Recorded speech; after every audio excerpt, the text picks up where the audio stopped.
আসসালামু আলাইকুম ভিউয়ার্স। আজকে আবারও একটা নতুন রেসিপি নিয়ে আসলাম। আজকে আপনাদেরকে রান্না করে দেখাবো মাছের ডিম ভাজি।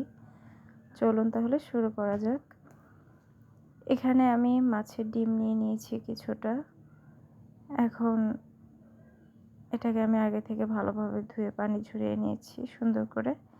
এখন এর মধ্যে আমি কিছুটা পেঁয়াজ কুচি, সামান্য পরিমাণে আদা রসুনের বাটা আর সামান্য পরিমাণে জিরা, ধনিয়া, লঙ্কা আর হলুদের গুঁড়ো দিয়ে আর কিছুটা লবণ দিয়ে ভালোভাবে এটাকে মাখিয়ে নিব। খুব ভালোভাবে মাখিয়ে নিতে হবে যেন মাছের ডিমটা পুরো ভেঙে আর কি লিকুইড হয়ে যায়। এই যে দেখুন কেমন হবে। এখন আমি কড়াইয়ে তেল গরম করে তার মধ্যে মাছের ডিমগুলোকে পুরোটা দিয়ে দিব। দিয়ে এখন খুব সুন্দর মতো এখন ডিমগুলো ভাজা হয়ে গিয়েছে। এখন আমি এটাকে ছোট ছোট টুকরো করে কেটে নিচ্ছি। আমরা ডিম যেভাবে ভাজি এখন ওইভাবে আমি ভেজে নিচ্ছি। ভাজা হয়ে গেলে ডিমগুলোকে এখন একটা আমি এটাকে ছোট ছোট পাত্রে টুকরো উঠিয়ে করে কেটে নিচ্ছি নিব। তেলের মধ্যে থেকে। এখন ডিমগুলোকে কাটা হয়ে গিয়েছে। এখন আমি এটাকে একটা পাত্রে তুলে নিচ্ছি। সমস্ত ডিমগুলোকে তুলে নেওয়া হয়ে গিয়েছে। এখন আমি কড়াইয়ে তেল গরম করে তার মধ্যে প্রায় 2 টেবিল চামচ শুকনো মরিচ কুচি দিয়ে দিলাম।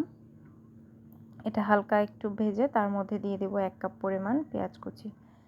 পেঁয়াজটা খুব ভালোভাবে ভেজে নিতে হবে একটু হালকা ব্রাউন কালার করে।